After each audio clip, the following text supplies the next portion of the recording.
everyone, welcome to the Horror Realm. I'm Travis Bruce, and today we're doing another indie horror spotlight.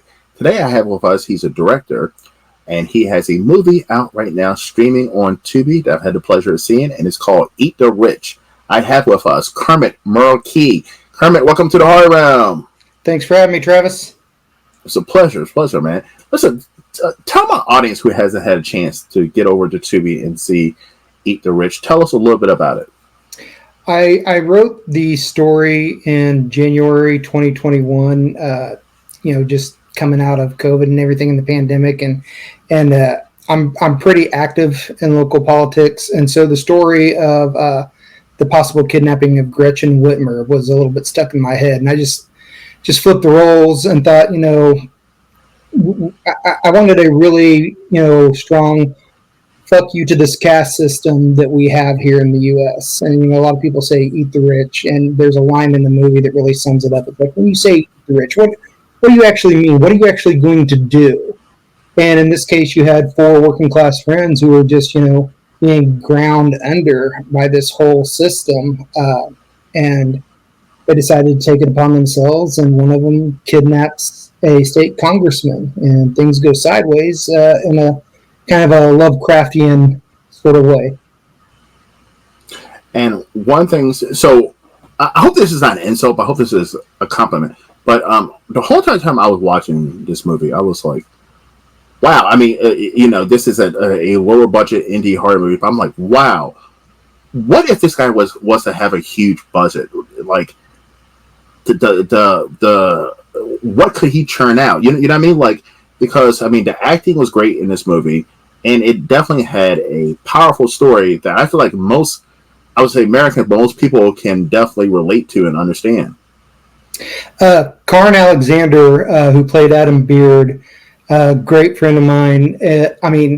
He had just graduated with an MFA from Southern Mississippi in acting and theater. And this was a role that, when I saw his audition, he wasn't originally cast. The first actor that was cast was cut loose. But then, it was a case of, I made a commitment to another actor. But then when I saw his audition, I'm like, man, I've got to put this guy in something. And as soon as, I cut that actor, I put him in that role. And I'm amazed he's not getting a ton of offers from, many of our friends here in the Midwest independent filmmaking community. I mean, the guy knocked it out of the park. And Morgan Bowe, we originally met. She was a PA on another production, and I first was like, hey, we got along, and I was like, hey, do you want to try being a assistant director? And I was training her how to be my assistant director. Not whatever the industry standard is, but it's like, here's what I would expect. And this is the stuff to where I think if you have the basics of it, you can go to any set and be an excellent assistant director. And I saw that, she had a real love for everything in film, and said, fuck it. Why don't you go ahead and send me an audition? And again, same thing. She wasn't the original cast for that role, but again, that person was cut, and I already had her back up. So it was like, as soon as I cut that person, I had her an email, and immediately she had the role. And both of those two, I have so much love and respect for them, what they were able to do on set. And, Evan Leahy, who played Mark Allen Andrew, and Dakota Bruton, who played Joey, and Raymond Kester is one of the best kept secrets here in the Midwest as well. I don't think he should remain one, but he played the congressman. And you just got a very tip of the iceberg of what Ray can do. He's got massive comedy chops. If you've seen some of Joshua Hull's films, Ray's appeared in a few of those, and that's where we met years ago on Joshua Hull's The Impersonators. That's when I first met Ray, and I was like, he was one of the guys, no matter how long the day was getting, how frustrated I was getting, he was keeping me in good spirits. So I'm like, I gotta work with this guy when I get a chance. And this movie, it brings a powerful subject. I mean, there's some people that's going to watch the movie and say, oh, this movie is so woke and blah, blah, blah. But it brings up a powerful message that like, why don't the 1% do more to help the country? Like, why don't the 1%? You don't hear the 1% doing good things with their billions of dollars. You don't hear anything about the 1% looking out for, you know, the underprivileged, the individuals who are in poverty. Why is that? I was asked often by some of the cast, like, who do I identify the most with each character, and the way I direct, at some point I'm in each one of those roles, and it's the same way I write. I put myself into those roles as much as possible. So when I'm directing a scene with multiple characters acting all at the same time, it becomes very draining because I'm going through each one of their emotional processes with each of them. But there is several lines, and the one that I identified the most with is Adam Beard, probably. And there's a line. It drives me nuts every time I hear people say it. It is what it is. Every time I hear somebody say it is what it is, I just want to choke the living shit out of them. It's like, no, it is what you allow it to be. It's like, once you understand that this is it, this is your whole reality. It's like, it doesn't matter what your faith is. There's only ever going to be one Travis Bruce with the fingerprints that you have, with the eye color that you have, with the life experiences that you have that exists in this moment. And you get to choose what that means. You know, if Travis Bruce defines himself as a journalist, then your goal in life is to be the best fucking journalist that Travis Bruce can be, by his own definition, his standards. And so everything that we have in this world is what we choose it to be. Now, it's a collective. Everybody's working against one another, you know, so because they all have their own ideas, but it is what we allow it to be at any point in time. And it's the crux of the story is, imagine if you could get 40% of any of the population to think, hey, man, I want to change all of this. This is insane. Fuck this. You're telling me I got to pick between these two old fucks who nobody likes, who nobody wants.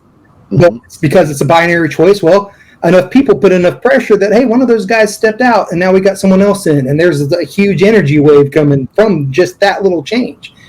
And you know, I'm Gen X, and so we were always called like the slacker generation, you know, but it's like we just didn't have a cause to get behind. And now that we can see stuff that we really should get behind, we're kind of too old and arthritis is setting in. Well, I often joke with people. It's like, hey, man, I'd be more than happy to use my credit card to buy the torches and pitchforks and drive you kids to wherever the fucking riots are, wherever you need to go. I'll do that for you. You know, but I can't fight this fight. It's your fight. You know. And like, so one of the things, you know, I work in, you know, I've worked in corporate America, and I've worked in the business and marketing stuff. And one of the things is that most Americans are, listen, we all have a dream. We all have a passion, a dream. But most Americans, we are working for someone else to have their dream. You look at individuals who work at Amazon, Walmart, this and that. Jeff Bezos had a dream. Jeff Bezos, you know, was in his garage selling fucking school boats while his wife was telling him this is honey, this is the stupidest idea ever. Probably one reason why he divorced her, but I'm not getting into that. But listen, I'm just saying this is the stupidest idea ever. We got to pay the bills. I'm working and I'm to pay to support you. And Jeff Bezos was like, no, I'm going to continue doing this. And now it's $1 billion. He's the richest fucking person in the world, I think, behind Elon Musk. But he's up there. now, but now there's people working. Like, I live in Baltimore, and there's like 6 Amazon warehouses where people are making minimum wage to do slave labor, but they're working so that Jeff Bezos can live his dream. And like, you know, I mean, and that's what the majority of the population is. We are working so someone else and that 1% can live their dream. One of the, I mean, you pretty much nailed it on the head. I mean, I can't disagree with any of that. One of the first books that really got me thinking in this direction was Howard Zinn's The People's History of the United States. And so that's why, you know, I learned and studied and realized the fact that we have a country and a culture that was built by rich white merchants from Europe. I mean, that's who was coming over here with the colonists. And when they got over here, they quickly turned this into a vacuum by trying to take out the natives, trying to, and having African slaves pitted against natives. If you looked at the history of New Orleans alone, the natives here told the French, "Why are you building there? That place constantly floods. You guys are fucking idiots." So the French were constantly bringing people over, and African slaves coming off the boat, they had to show them other slaves that were there because they were convinced, oh, they're bringing us over here to eat them. Otherwise, why else would they be going through so many people? And it's like, okay, no. So then they had to keep them from just running off into the swamps and running off to join the Choctaws and the other natives. They had to convince them that they were their enemies. So that this whole country was founded by these merchants who saw a great opportunity to exploit this place through both genocide and slave labor, and then kick out the monarchs that were controlling them and set themselves up as monarchs.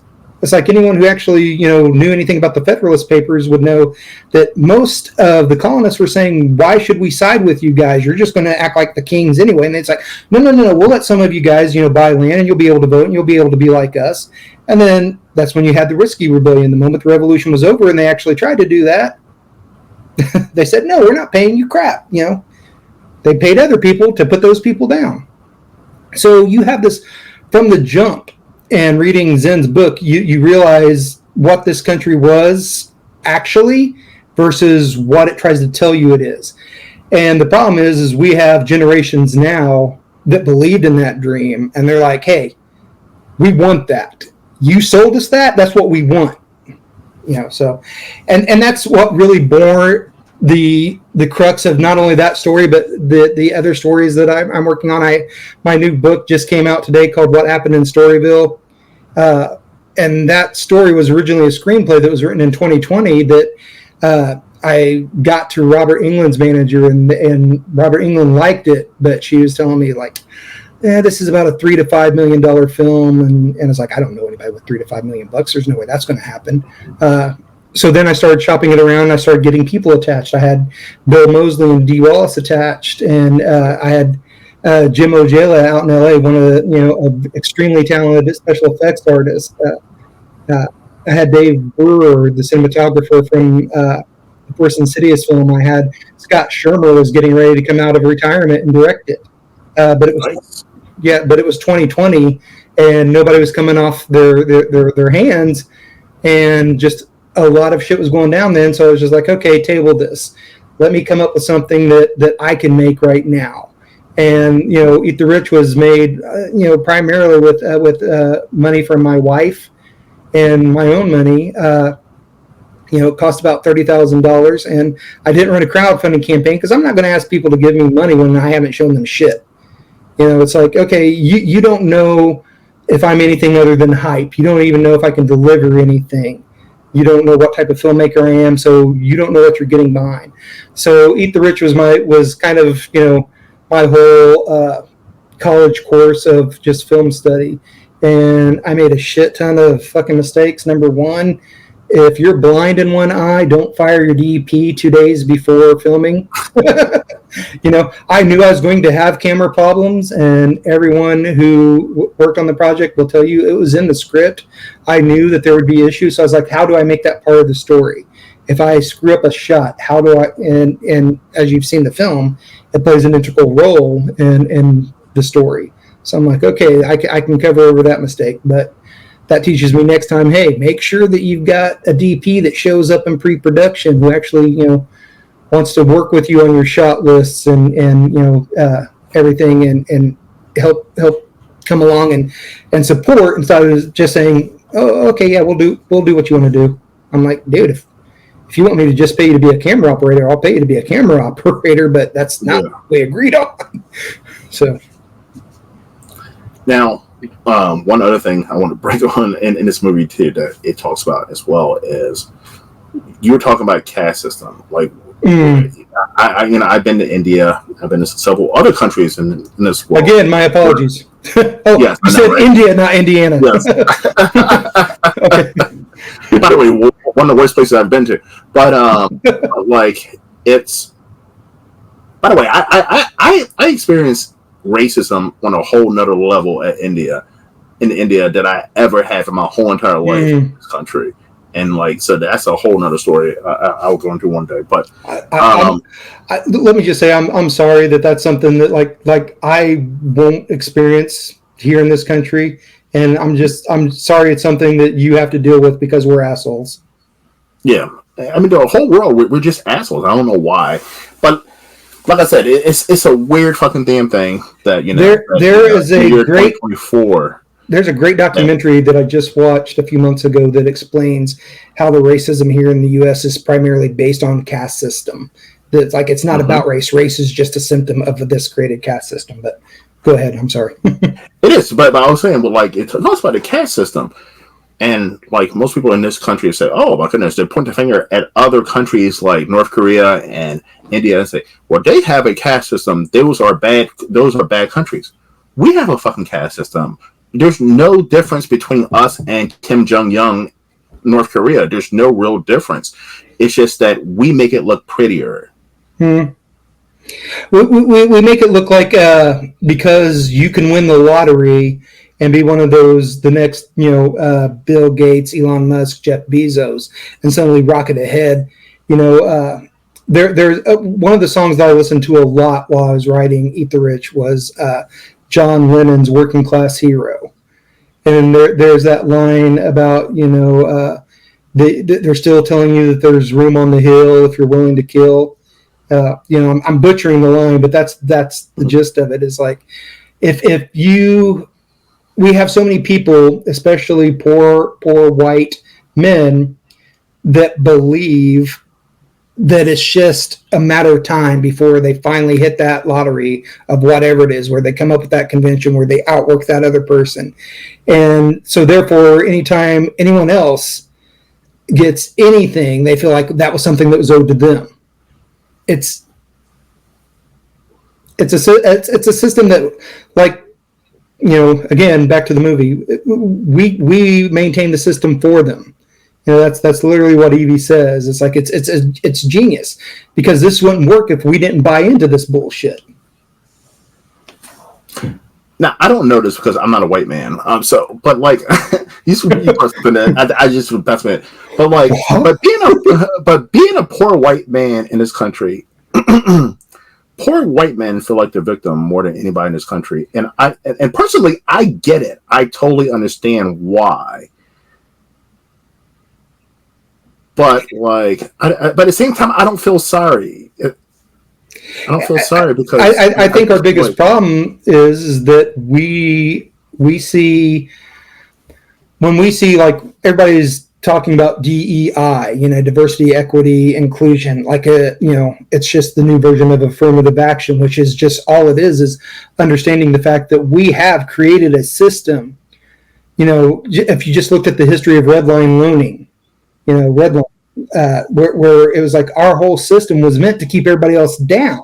So now that we've acknowledged that and said, hey, let's fix that, now, poor white guys who are undereducated are sitting there going, well, where's my hand up?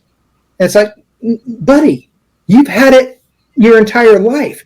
Your skin color, your background was never an impediment to your opportunities. What we're doing now is we're trying to fix that. See, I'm one of those people that believe that we should have done reparations a long fucking time ago, and the longer we delay it, the longer this shit's just going to continue to carry out. People think that I'm far left, and here in Indiana, I sound far left. But you put me anywhere in Europe, and I'm a moderate at best. Because I'm just like, hey, when it's all said and done, treat people the way you want to be treated. Show them respect. Treat them like an individual human being. As I consider myself a writer and producer first, a director only if I have to, which in this case I had to. But I'm a writer and producer first, and here in the independent market, there is this interesting dichotomy between people who are just like, they have that poor white guy mentality of, man, I just need to make my Terrifier 2 so that I can get into the studios and everybody's coming and throwing money at me. And then there's the other side, which is where I tend to lean towards, is like, I used to think that way. I used to want to get studio money. I used to want to get big deals. But now it's like, down here, I find my tribe. I make stories and content for those people, and I can say whatever the fuck I want. And I don't have to worry about anybody canceling me because my tribe is going to say, okay, we've got your back. It's like George Romero could make a zombie movie, infinitum, for forever, for eternity, because he had a base that was going to support him. And that's what I'm trying to do with Frog Lab is like, okay, if you understand what my stories are about, what I'm talking about, that we're going to mix politics and religion with weird fiction to entertain you, and that it's all going to be that Midwestern vibe. If you understand that, great. You're going to be here for no matter what I do, because that's what it's going to be every fucking time. And I don't care who gets pissed off, because there's going to be times where I say stuff where it's not meant to be offensive. It's not meant to insult someone, but I don't know what they brought to the experience. I don't know their background. So they're going to read it and interpret it any way they want. Like Eat the Rich, a lot of people, not everyone, will say it's leftist, it's woke. Well, it's like, is it really? Pay close attention to who's on whose side and what they're actually saying. It's like it's pretty much right down the middle from any working class perspective. If it's on any side, it's on the working class side. That's it. Yeah, exactly. Now, when it comes to indie filmmakers, or let's just say creators in general, I'm not even indie creators. Right now, I mean, I even experienced it with my own YouTube channel on a smaller level, where you have to watch what you fucking say now. Like, you can't just say your own fucking opinion. You can't say what you think. You got to edit yourself all the fucking time. Now, I can imagine as a filmmaker or a writer or anything like that, it has to be tough. I talk to a lot of local candidates, especially regarding social media, because they've seen how Frog Lab has grown with over 13,000 followers on Facebook. And what I try to explain to them is it's authenticity. If you're being authentic, if you're being truthful, people will forgive you for whatever you've said. It's when, like, if you said something really fucked up and people are like, man, you need to apologize, and you came with an authentic apology, like, really, like, yeah, you guys are right, you're good. But the whole thing is here's what we're doing on social media. You and I are selling ourselves. We are our brand. So people who like Travis Bruce are going to support Travis Bruce even when he fucks up. They're going to be like, man, I got your back. I understood. Yeah. Yep. I knew what you're trying to do. Mm-hmm. And as long as you're authentic, no one else can replace you. That's what I was talking about earlier. With you're that unique person that there's never going to be another you. So if we're our brand, how could you possibly cancel us unless you're planning on taking us off this planet? And even then, we've already said what we're going to say. You didn't cancel us. That's going to happen regardless. So the way I look at it is, it's not a matter of being woke or cancel culture. It's, if you're down here where we're at, making a film for $50,000 and thinking that you're going to compete with Deadpool and Wolverine, you're far more insane than I ever could be. So why are you not saying what you really want to say in your work? If you're making a love letter to an 80s slasher film, go back and look at those. What were they saying to the people at that time? It's so cliche now, but at that time they were basically saying, you can't trust authority, man. That white sheriff ain't going to save you. Yeah, they had all these other rules that they started creating that became so cliche, but it was all about, what was it speaking to at that time? And so if you're going to do one today, how do you update that? How do you make it different? How do you make it so that I know that's a Kermit Merle key slasher film and not one of these other 2000 that's trying to get funded on Indiegogo? Now, speaking of being an indie filmmaker, I interview like 2 to 3 a night, right? And right now, you're going cheaper any streaming service. There's thousands of indie horror movies. I mean, And how do you stand out? How do you separate yourself from the mix? It started with like branding myself in Frog Lab. I've stuck with. Initially, it was what I stood for, which was when I first put out like a visionary statement. It was like I'm actively seeking to hire people of color, LGBT community, women, people who don't normally have opportunities to be behind the camera on an independent set. And it started to evolve from there to, now I describe Frog Lab as we're a Midwestern cult of mad scientists conducting radical experiments with religion, politics, and weird fiction for horror fans. So you understand what it is that you're going to be about, right? And then you start saying, okay, with my page, I just start constantly putting up Cthulhu, Lovecraftian type memes, any weird, funny, crazy stuff that says, this is my vibe. And if this is what you vibe with, then come on over here. I got some other cool shit that you might enjoy. And then it's like, okay, well, now here's my first book, here's my first movie, here's my short film. If this is stuff that you're cool with, great, we'll move forward. What folks have to understand, and I know, because I'm speaking so opinionated that I sound like I'm arrogant and I know it all, but no, this is just my personal experience and my view from everything that I have looked at. You are in an oversaturated market, whether it's books or movies. Like you said, there's just too much. So how do you make yourself stand out? Well, you start finding your little niche.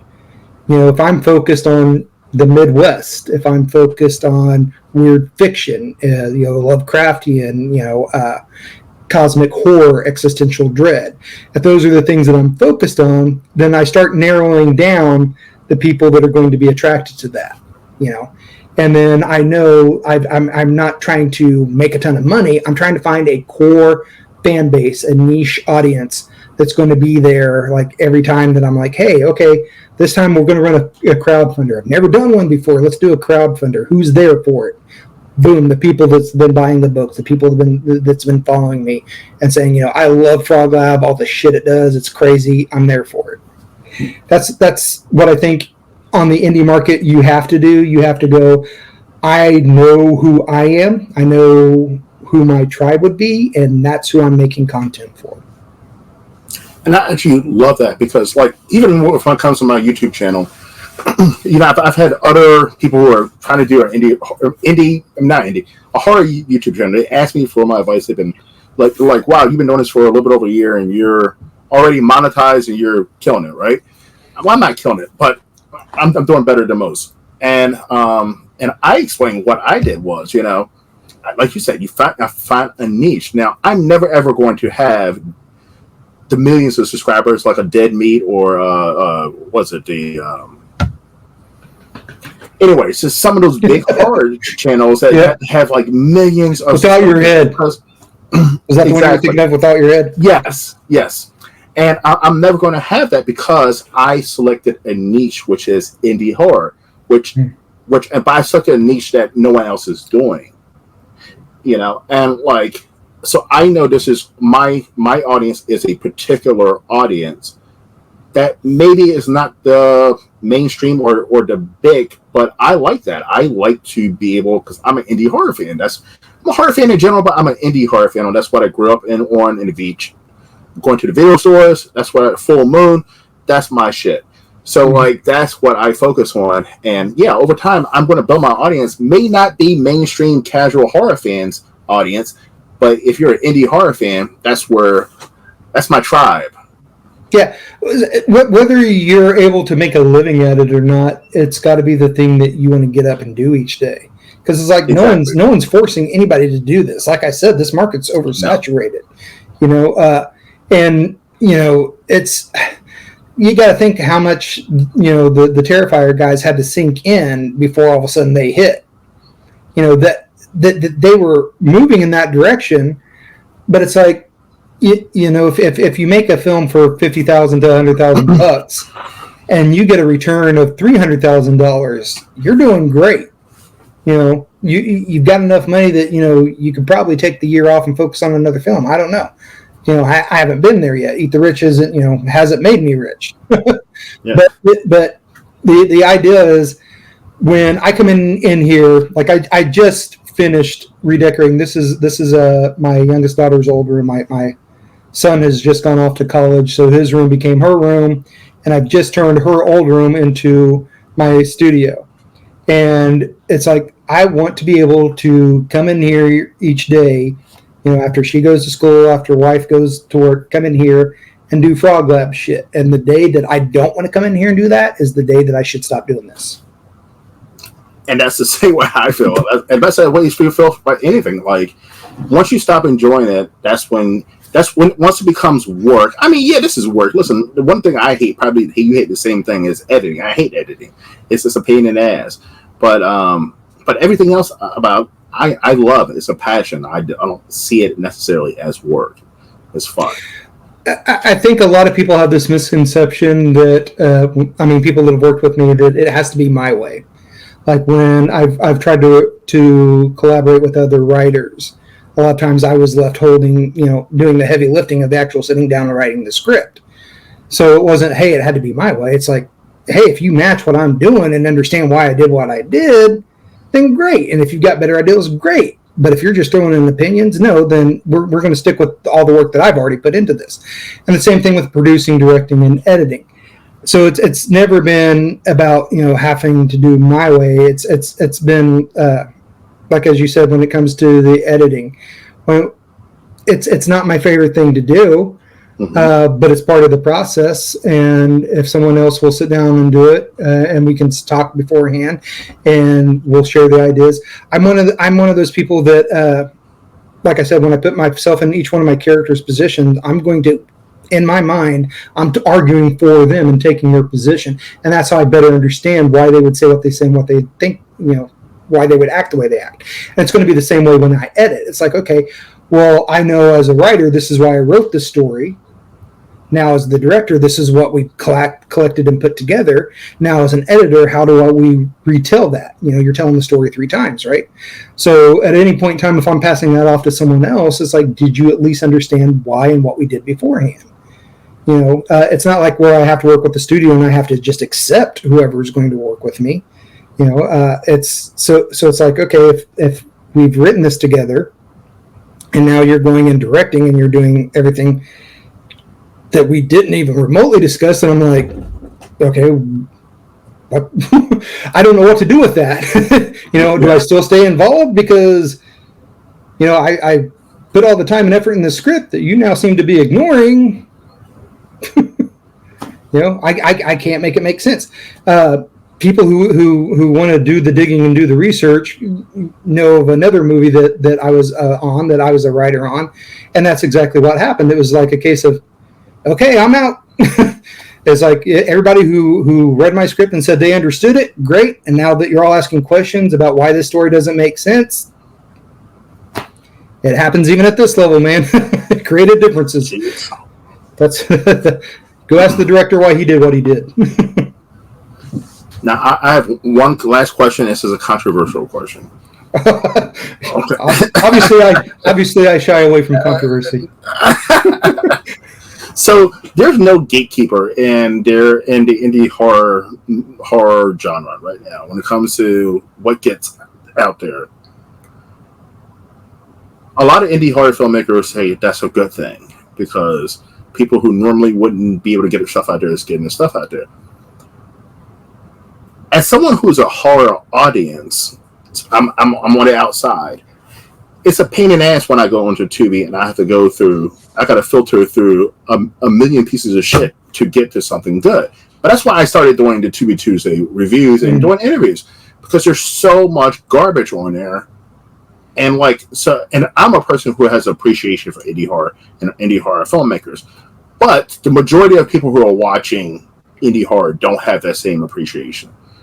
So do you feel like, by there not being any gatekeeper out there and there's so much crap out there, do you think to the casual audience who's not a hardcore indie horror fan, who just going in looking for a horror movie, do you think that is getting indie horror a bad reputation?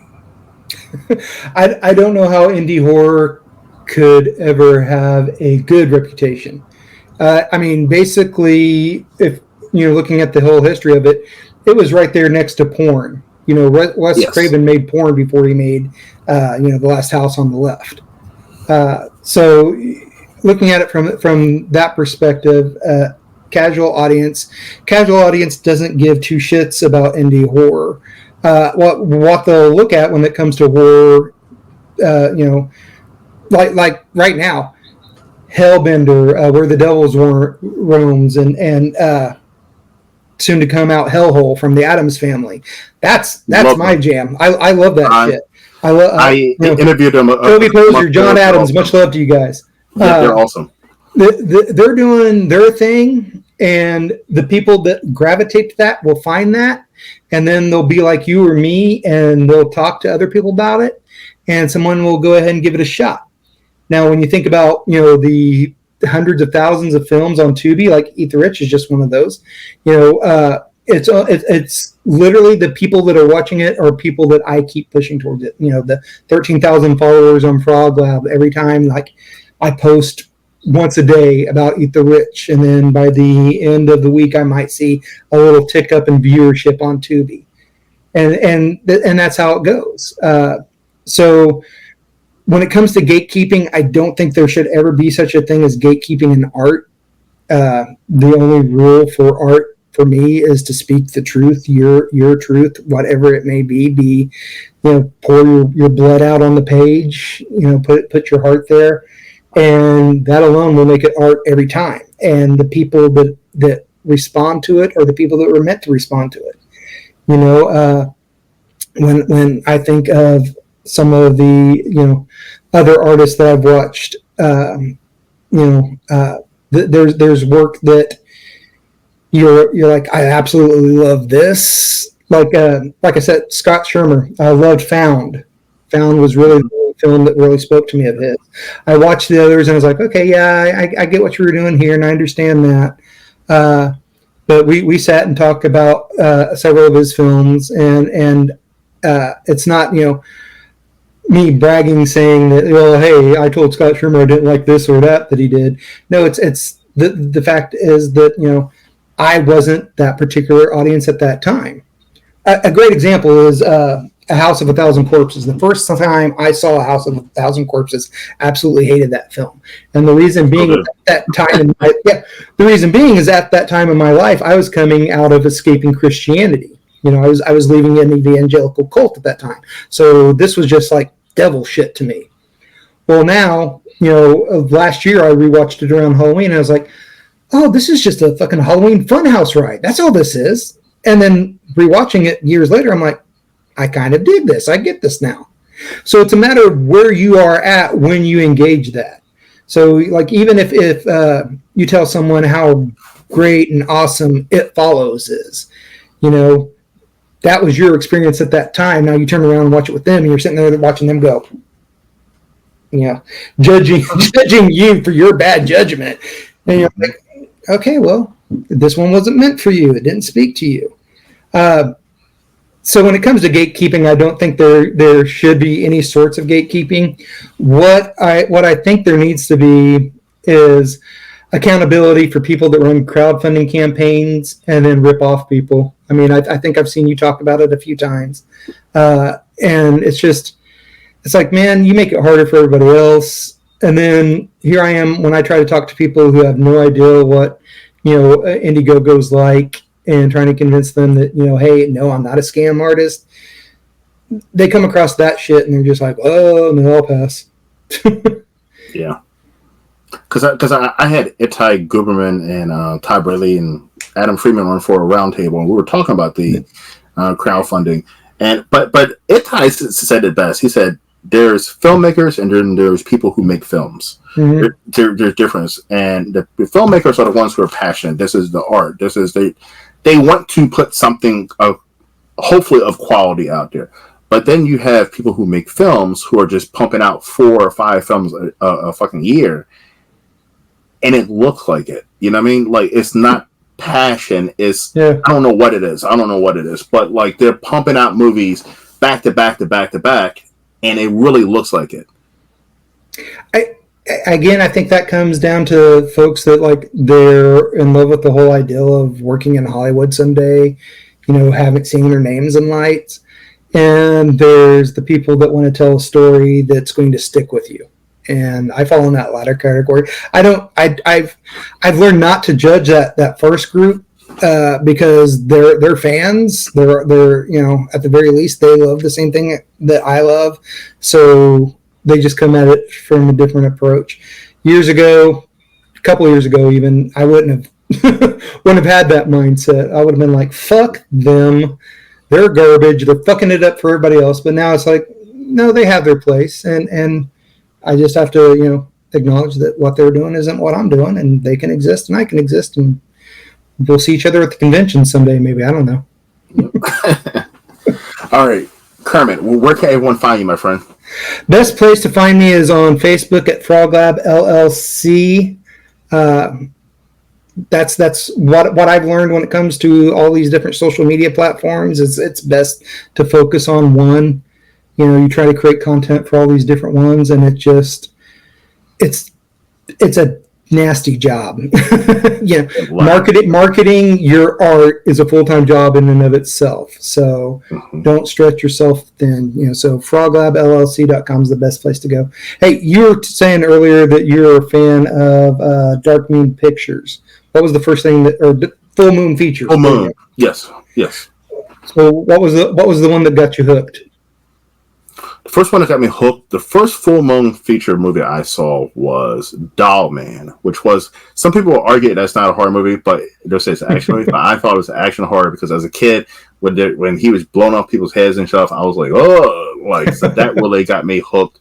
And then I started seeing the Puppet Masters, the demonic toys, and even the recent stuff like Ginger Dead Man and Evil Bong and Killjoy.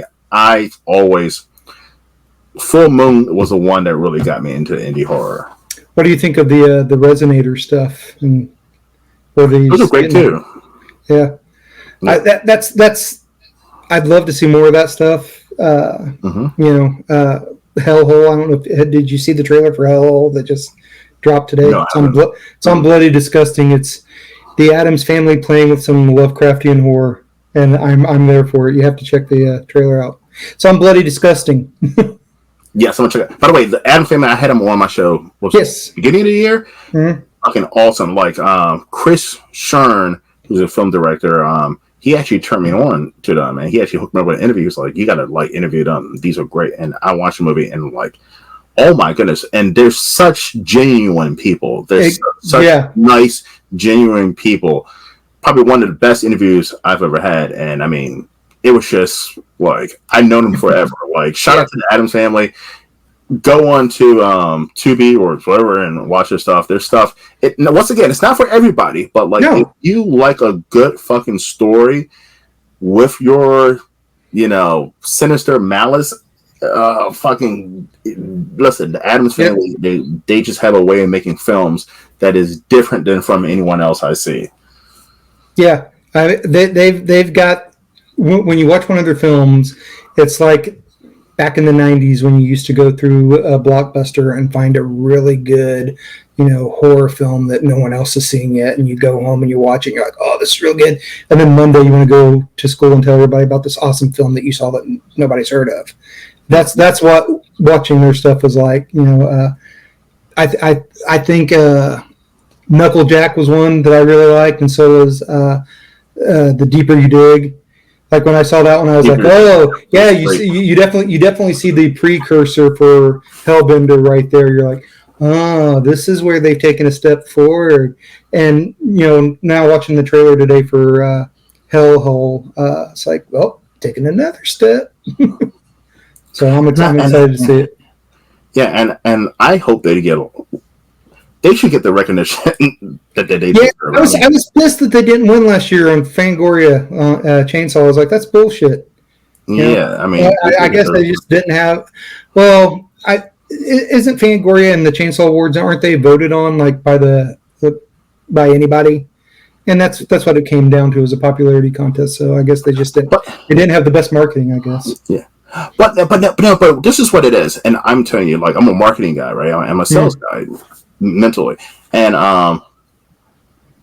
most people, the misconception is that majority of horror fans are hardcore horror fans. No, no, no, no.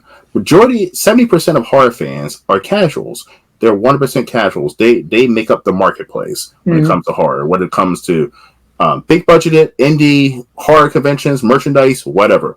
It's the casuals. It's the people who dabble in the horror, you know what I mean, into the horror genre every once in a while if it's something that catches their attention.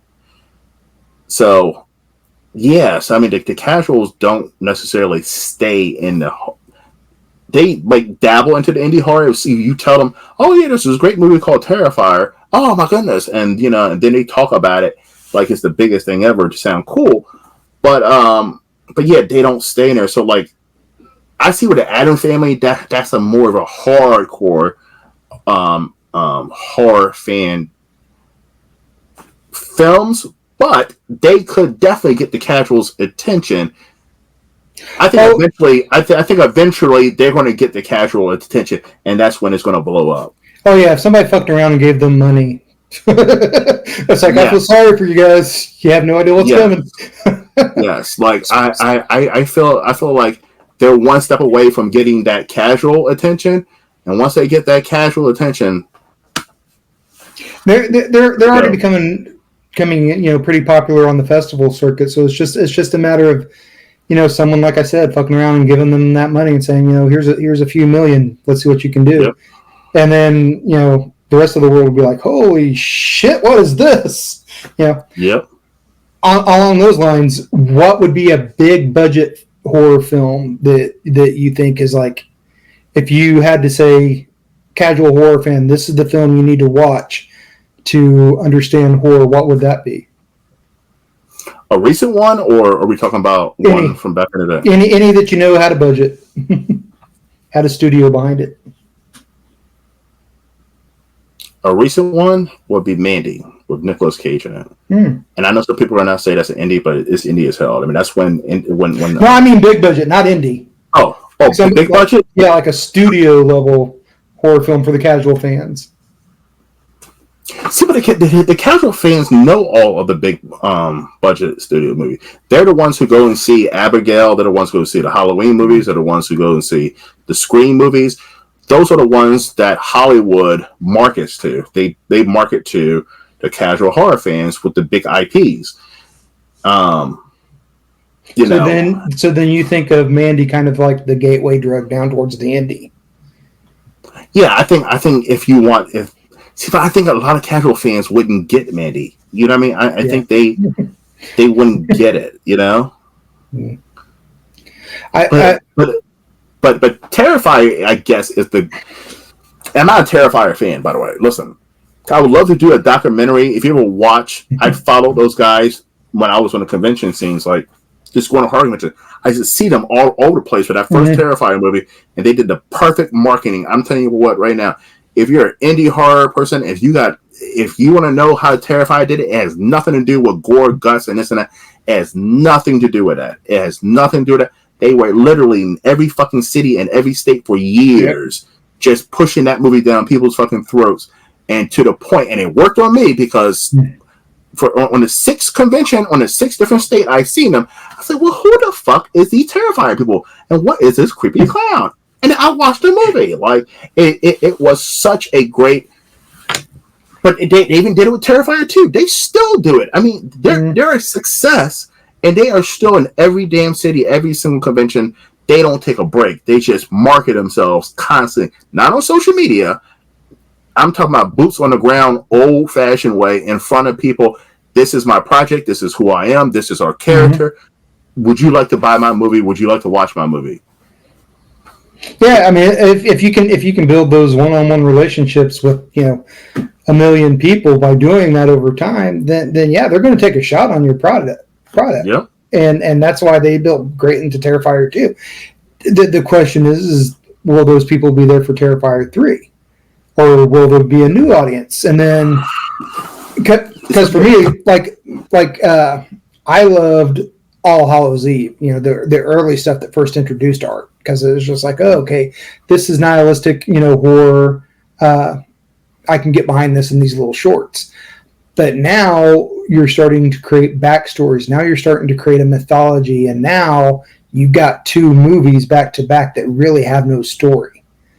You know, it's like who's the protagonist that I'm supposed to be rooting for? Just this strange girl that you brought in that has these angel wings that you're going to explain her background, and what makes her the final girl? Why does she have to be the person that faces? But not only that, you're the third movie in, and I guess that's when you're going to start explaining stuff, maybe.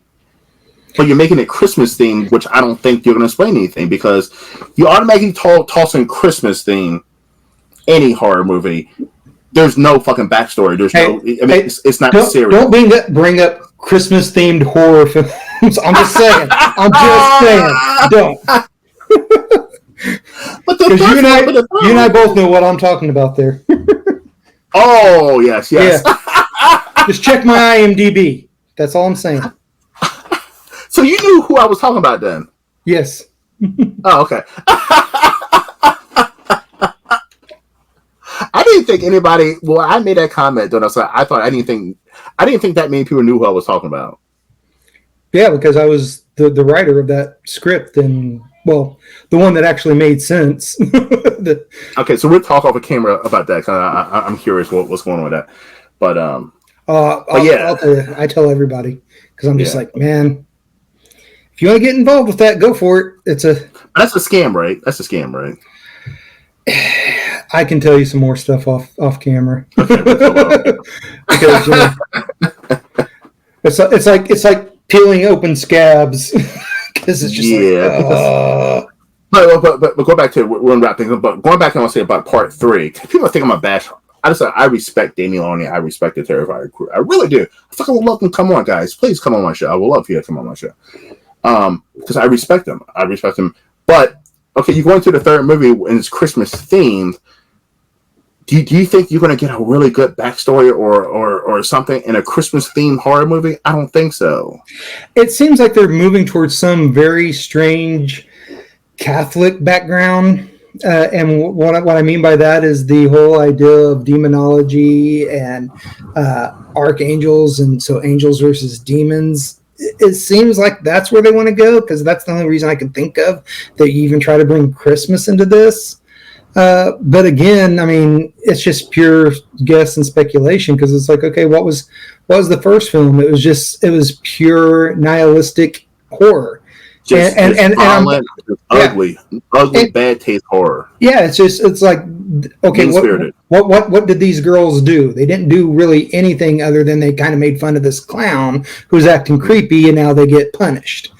And I mean, I don't know if you've read a lot of the Save the Cat stuff, but that is like literally almost the definition of the nihilistic monster in the house type story. You know, that's the Rings. You know, you watch this film, and now because you watched this film, that's it. You know, you didn't really do anything. You didn't create a sin. You didn't have a trespass that really should have made you the protagonist and the person who's going to be punished for the thing that you did, the mistake that you made. It just happened. You just happened to be in the wrong place at the wrong time. And that's fine, but now you try to build franchise off of that. Well, look how quickly, the Ring movies just kind of went away. Yep. I don't want bad luck into it, but I don't see. Listen, part 3 is going to make a lot of money. Yeah, it's not remotely wishing them bad luck. Part 3 is going to make a ridiculous amount of money, probably, which is great. But I don't see this being one of the franchises that you're going to put on a Mount Rushmore or anywhere close of great horror franchises. It's basically the best slasher thing we've had since Hatchet. And so you easily can see Art the Clown kind of up there, but it's the same thing.